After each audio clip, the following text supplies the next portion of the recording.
What is good, guys? Welcome back to the channel.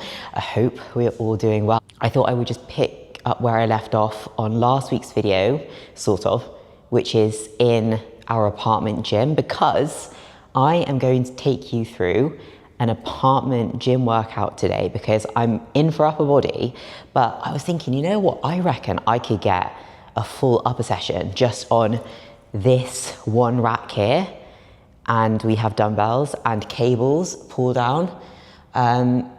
So yeah, I think that I'll be able to maybe string something together here potentially. It won't be the best, but it will do the job. I will make it do the job. And I will show you and take you along how I make it do the job. So I currently still don't have a driving license here, which I am going to sort out, which means that I can't drive the car. And do I particularly want to get a taxi half an hour to the gym, just to train a bit of upper body? Not really, not gonna lie. If I can make do here, I will make do here for upper body. If it was low, it'd be a different story. But today, we're gonna give this our best shot. We've got a collection or a selection of different handles, grips here as well, so that's pretty cool. Obviously, Smith machine rack, pull the bench in, maybe do a high incline press, even pull up bar. So I think we can make it work, guys. We've got some plates as well. The other day, I thought that there weren't any plates, but I was just being blind quite clearly. Just get my body moving a little bit before I actually head into doing like any proper working exercise. So for back, I'm just gonna do a few of these rope pullovers. I don't usually use these as like an actual exercise, but I do like them to start off an upper body session just to get the back working, get the lats firing a little bit, and just go through that full range of motion.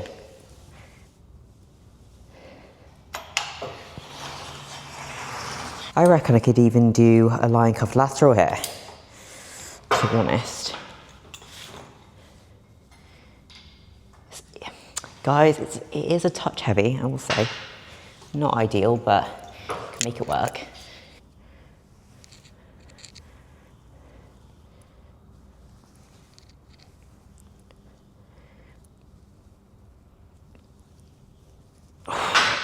Going to follow the rough structure of my typical upper sessions, which is generally starting off with a bit more of a shoulder base first. So usually shoulder isolation into some sort of press. Now, I was hoping that I'd be able to do a lying cuff lateral here, but I'm not sure if the cables might be a little bit too heavy, even on the lightest setting, which you'll know as a female exactly what I mean, because some cables, like the very first pin, when you're a petite gal, they are still just a little bit outside of ideally where your working set rep range would typically be. So I think what I'll do is I may just do a cable cuffed lateral, like a standing one, chuck in an extra set on both sides, and then maybe chuck in an extra set of Smith machine press as well. So I'm doing 3 sets of each rather than my typical 2, just to make up a little bit of more of that volume. And then after that, I will head into my back work. So this is what I'm thinking. 3 sets, cable cuffed lateral raises, 3 sets of Smith press, probably 2 sets of a lat focus row with a bench and a cable and like a D handle. And then we will do probably a single arm dumbbell row, or if there's a decent enough grip for this one on the floor, I might just do a cable low row. If I can then do a reared out pull down as well, since I've got that there and the cables look a little bit heavy, to do like a dual cable fly. So that is the plan. And by the way, yes, I know you might be thinking, why doesn't she just do a dumbbell lateral raise? Because that would be a very viable option. And let's be honest, if you're training on a holiday or in a hotel or apartment gym, you're most likely going to have a light set of dumbbells available to you, if nothing else. But I actually can't do them because I have one really gammy shoulder that honestly, if I was to do just one set with even like a light set of dumbbells and probably not even take it fully to failure, I would then have shoulder pain for the next like 5 to 6 weeks. One of my shoulders is actually slightly rotated forward like this. And this shoulder just, if I don't keep it sweet, it just takes so long to get back into a good spot. I'm just not going to risk it. It's not to do with execution or anything like that. It's something to do with the stability or the resistance profile of that particular movement that I just can't. Every single time I do them, I do one set and then that'll be me, like that'll be the shoulder out for like weeks and weeks and weeks. It's just not worth it. So you kind of have to know yourself at the same time, just think like, what is actually smart? And, you know, I've had loads of people look over my dumbbell laterals in the past and they are pretty much perfect, but that shoulder just cannot take it. This one is fine, this one just can't do it. Fucking hell, just making it worse. You know what's just so inconveniently placed is these little like the base of the bench, because this is literally where I put my feet, like on the floor. So now they're just like all over the place. Main points here, guys. High incline press, which is going to be a little bit more shoulder bias. The more of an incline I go with the bench, the more chest it's going to be, but obviously chest is not my concern, and also I have implants under the muscle, so it wouldn't be wise for me to do a bunch of chest training anyway, so I've avoided any direct chest work ever since. So high incline press always for me, because the main focus is the shoulders at the end of the day. So ideally, what I want to do is try and make sure that I do generally have my feet planted on the floor, but that's probably not going to be the case here. I'm going to keep my chest up, and imagine I'm going to arch my upper back against the bench behind me.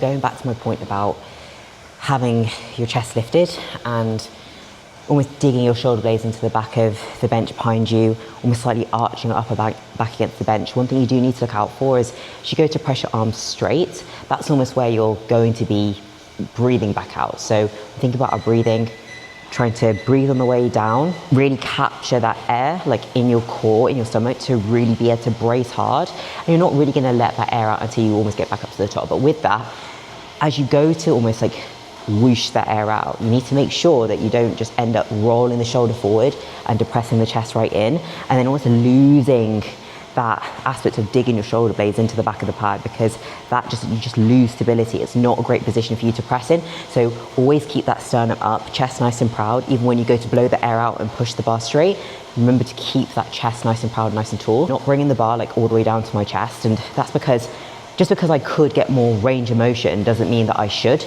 So if I was to bring the bar all the way down, you'll probably see my hands almost get moved a little bit out to the sides. I always like to try and make sure that I can keep almost like a perpendicular forearm with the floor. Wrist is directly stacked over my elbow. I'm going to really look for that full active range of motion. So I've still got my elbows way below like shoulder height, but it just means that I'm not going to take them all the way down here where I'm like almost overreaching with that range of motion. So now onto more of like the back or pull portion of the upper session. So I'm going to start off with lat focus cable row, because if it was my priority, I would say I'd rather have a little bit more like width to help build out that more hourglass shape and create that illusion of a smaller waist. That for me is more of a priority than building overall like more back thickness, because I don't really feel like I need all that much more of that. This is going to be my first working set. So obviously I've just pulled the bench over, by the way. Like I know that I'll get a few of the girls who do moan a little bit about having to pull benches over in the gym, but I really don't feel like it's that difficult.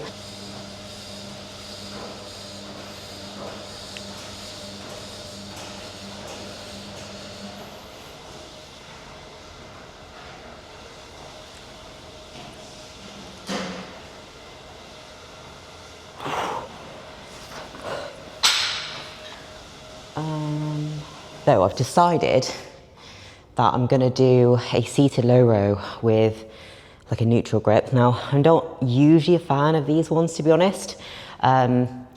unless you're quite a petite gal, which I'm quite broad these days up top. So usually I like to use a slightly wider grip for an upper back row, but obviously they don't have one here, and I don't particularly fancy using like the pull down bar there. So I am gonna just sit my arse on the floor here, set this up, and then do some rows like that. It's been a while since I've used one of these. Hopefully I'm still able to get a pretty decent range of motion, because the one thing I find is like with these, because they're quite narrow and they don't go around your body, they just sort of like, if you can see, oh God, I don't know if I can get this to go down. No, probably can't.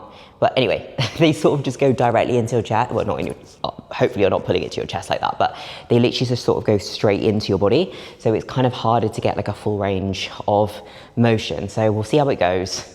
If I hate it, it's not the end of the world. It's only one session, then I know for next time.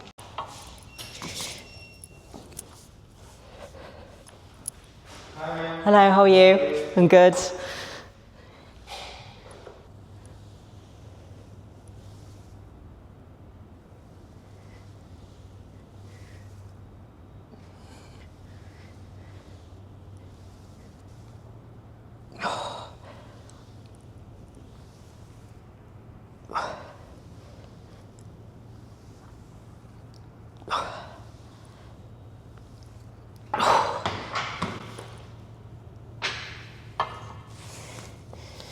So, not the best, not the worst.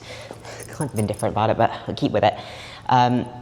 So one of the biggest cues for a movement like that is there's no chest pad for me to keep myself sort of supported against or stable against. So what I'm really trying to make sure that I do is keep a nice fixed spine. So no like swaying backwards and forwards like, you know, a tree in the wind. Like you don't want to be doing that. Just keep a nice fixed spine.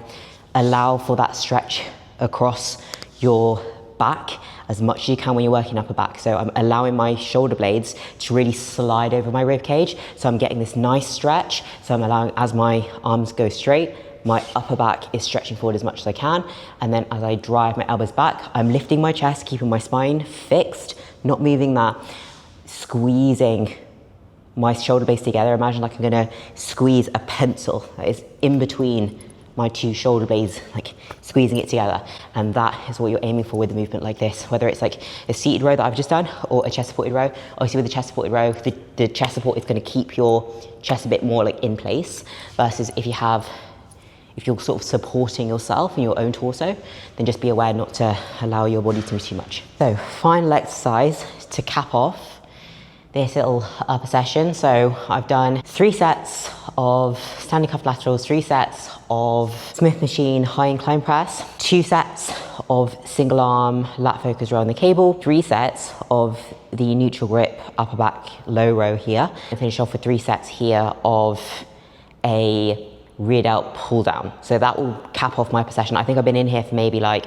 with filming and everything, for like 45, 50 minutes. So pretty in and out session. So perfect if you are literally just looking for a quick, effective session to get the job done whilst you're away. Or to be honest, like that isn't actually far off my normal sessions anyways, but I just all done on the same bit of equipment, just so you get a bit of an idea. But the rear delt pull down, you need to just make sure that you don't make it the same as an upper back pull down, because that's something that I commonly see, is that there's just too much of a crossover. Like when I see clients send them over, they look exactly the same as their upper back pull down.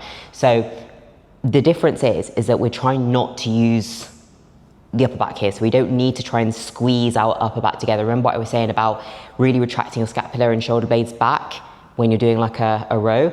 The same doesn't apply here for like a rear delt movement like this. So the idea is to wrap the upper arm around the elbow rather than actually squeezing your shoulder blades together. So it's slightly different, but I can understand why you kind of confuse it as almost like the same cue.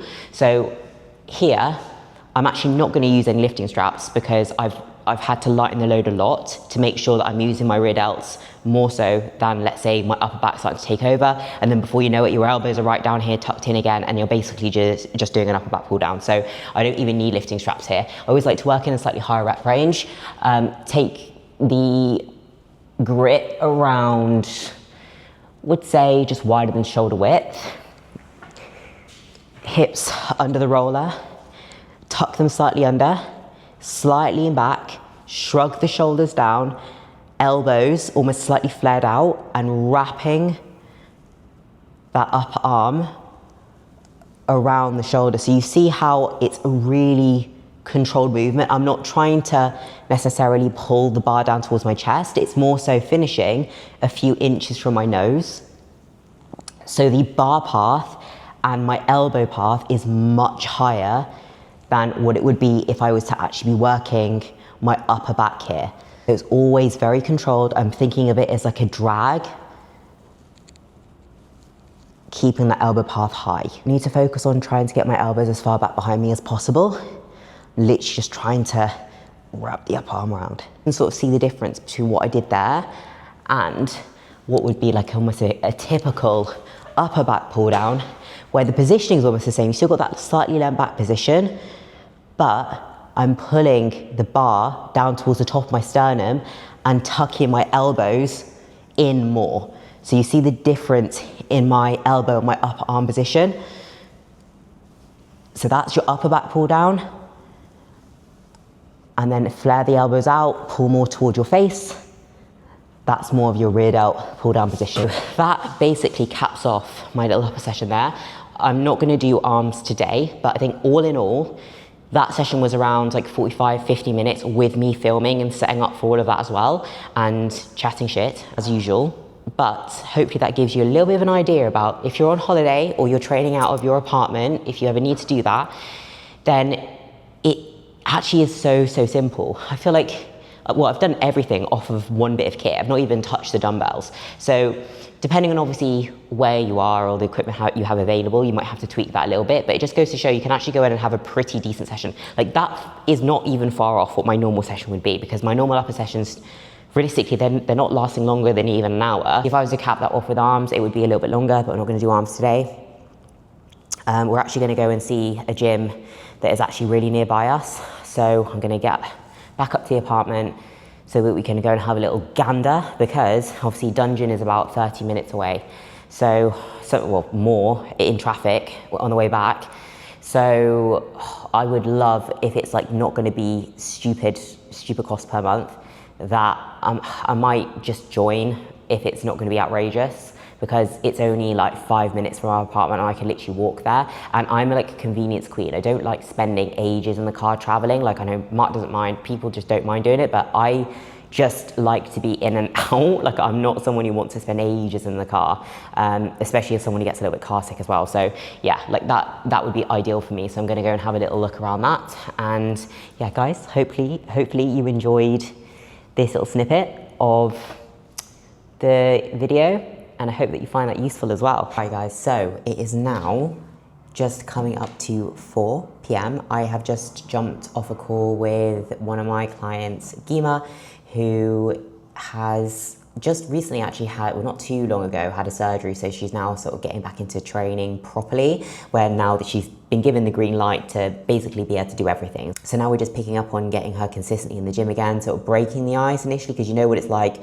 maybe when you've taken some time out of the gym, maybe you've just lost a little bit of consistency somewhere along the way, maybe life got busy, it can be quite difficult to get back into the swing of things once you feel like you've lost momentum. That's something that we definitely spoke about. However, sometimes you just have to bite the bullet and just get the first few sessions out the way, because often they are the hardest ones. And then after that, it's like you start to build your confidence again from there. So that's why obviously us working together and me holding her accountable and making sure that her plans are like really realistic to start her back up again, like that's really important. So we just went through a couple of changes we want to make to her plan.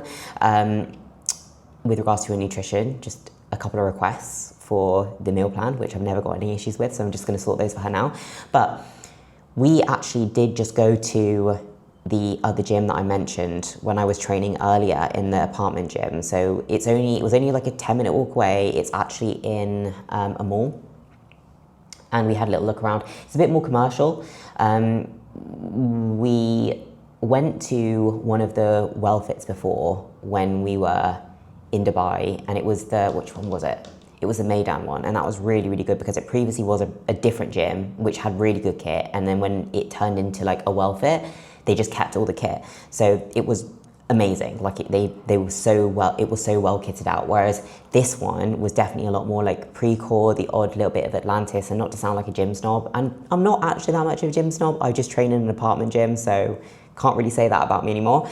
However, I think if you were to think about the amount that you'd be paying to be there, considering like the kit that there is, I just don't know if it's justified, guys. Like, it is a bit closer, that's for sure. So that, I love the convenience of that. So I think I just have to, I've actually got like a trial session booked next weekend. So I'm gonna see what I think about it. If I need to do the full day, like I need to do the walk to the gym, I need to do the training session, I need to do the walk back, and get a feel of what that routine will actually be like before I can then decide on whether I want to commit to moving forward with it. Because a lot of things in Dubai, they give you a bigger discount if you pay upfront, and if it was on a monthly rolling debit, like direct debit, for example, I think it was like 800 and something dirhams a month, which sort of worked out, let me work it out. It works out as like around £170 a month, which is quite steep for a gym that is not like absolutely A1. Like, they had a lot of stuff in there. It's well maintained, they've got a bunch of cardio equipment, but just for me, I just don't know if it'd be worth it, especially given that, you know, we have Dungeon, which is a perfectly good gym. I've got the apartment gym if I want to train there. I can then go to, like, women get into Banus for free on Sunday. So I have options that I don't then have to spend like £170 a month. So I think it worked out as if we paid for a full year as a couple, it would work out as £70 a month or something, like maybe 70 or 80, but it's just like, yeah, I just don't know if it's like worthwhile. I don't think Mark would definitely want to do it because it's just not his vibe. I think he would struggle to kind of think what sessions he could get in there that would be productive enough for him. So yeah, probably will pass on that. It is still an option for the future, but I just don't think it's worth like close to £200 a month to be paying a monthly rolling membership, even if it was just to try it for a couple of months, you know. But in any case, still got other places, and it's good to get an idea. It's good to get an idea of what else is around. But I'm just going to wrap up a little bit of work now. I'm going to get up my previous YouTube video for this weekend, and then finish off some client messages, finish off my steps, because I believe that I'm around, I've done quite a lot actually today. I've done 10,000, so if I do like another like 10 minutes of walking, I basically cap those off. Maybe 10, 15 minutes. I'll do that whilst I actually do my messages on the trackpad.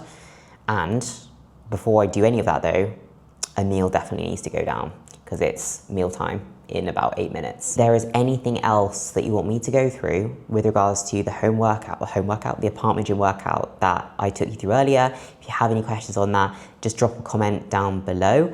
If you prefer even training in an apartment gym or in your apartment gym, then let me know, because I'm intrigued just to see how many people actually prefer to drive somewhere for their training, or if you might have a really well kitted out apartment gym. I'd love to hear about it. Enjoyed this video. Please like, share, comment, subscribe. See you in the next one. And as always, thank you so much for watching.